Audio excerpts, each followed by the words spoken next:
Hi, I'm Josh Chapman. This is my professional growth plan as an educator. I have a bachelor's degree in kinesiology, and I really wanted to pursue this program because I have been working with kids and students for the past 3 or 4 years. I worked at the Boys and Girls Club for the past 3 or 4 years, and then I wanted to start subbing and see if teaching was for me. And I love it. I've grown so much interest in it. And yeah. For the introduction, I'm going to be covering the grade courses, degree requirements, the license, certification requirements, the expectations, reflections, teaching practices, and professional learning goals. So the elementary education graduate program is planned out to prepare future educators for their careers in teaching. This requires 6-week courses, 104 practicum hours, needs to be completed, and you must take a minimum of 14 courses along with acquiring 47 credits in this program. When you're all said and done with the courses, to end it off, you have 70 days of student teaching, and this is to engage learning, make lesson plans, and instruct students with expectations. The license and certification requirements in Idaho is a bachelor's degree from an accredited institution as the minimum education requirement. Complete a state-approved teacher preparation program, which includes student teaching in a classroom setting. Pass the required praxis subject assessments for the specific subjects you intend to teach. You may also need to pass the praxis core academic skills for educators exam. Elementary educators must also pass the Idaho Comprehensive Literacy Assessment. You need to complete a background check as part of the application process, renew your certification every 5 years, and get fingerprinted. And then you submit an application to the Idaho State Department of Education for an educator certificate or license. The expectations are: make sure students understand what is expected from them and to learn the standards for success. You use multiple communication methods to meet all students' needs and to give them constructive feedback to guide their progress. You really want to get to know your students, understand their interests and their learning, create styles for a positive learning environment as well. You want to encourage students to see challenges as opportunities for learning and growth, and help students by showing them it's natural, it happens, it's all part of the learning process, and then encourage them to learn from their mistakes. Everybody makes mistakes.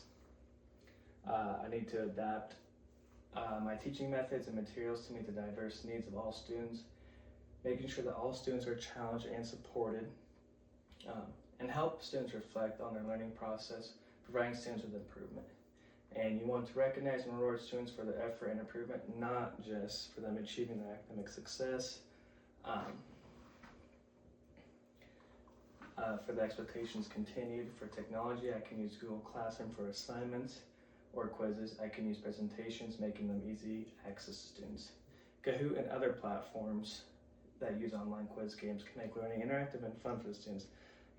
Make them branch out a little bit, make it not all, super serious about school and stuff. Have a little bit more fun with the games along with their learning experience. Technology can help me create learning plans based on students' needs. I can provide adjustments for students with disabilities such as text-to-speech or screen readers.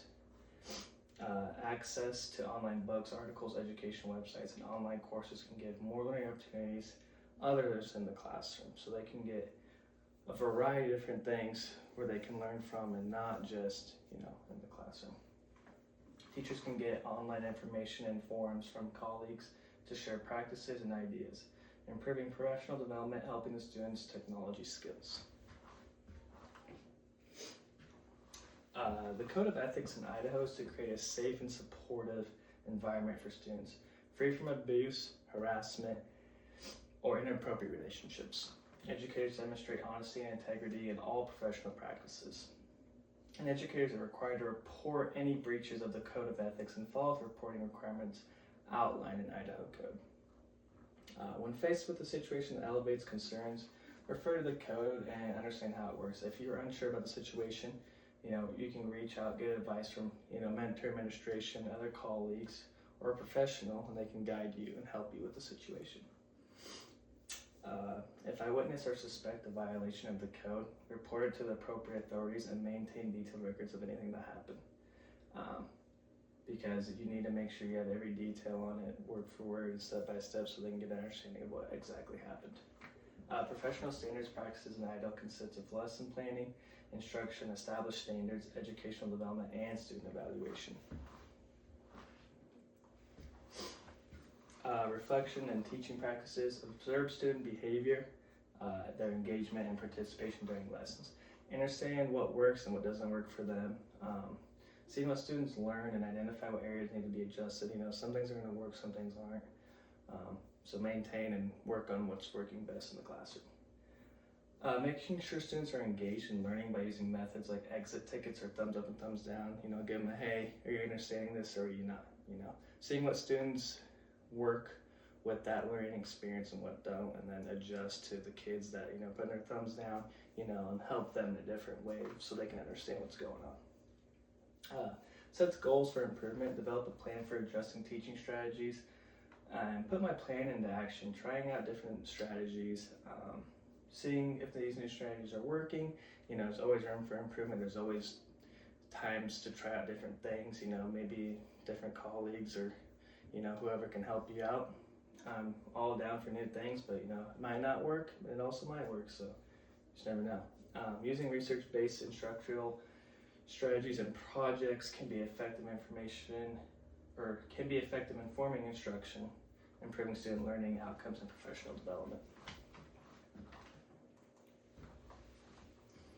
My professional learning goals are to enhance knowledge and use differentiated instruction. This goal can be broken down into steps like participating in workshops on differentiated instruction, using lessons with colleagues, using differentiated strategies, I was talking about earlier, getting advice from other people if needed, maybe something's working in their class and they want you to try it out and it could work in your class too, so you just never know. And get feedback, instructional adjustments, gathering data on students' engagement and success, and differentiate lessons, and understand the areas of needs for students. Develop technology for students, engagement and learning. This goal could involve learning how to use technology tools in the lessons, creating digital learning experience, understanding the effects of technology on students' learning, and having the mindset of continuous growth and improvement. Technology can be very big, especially nowadays.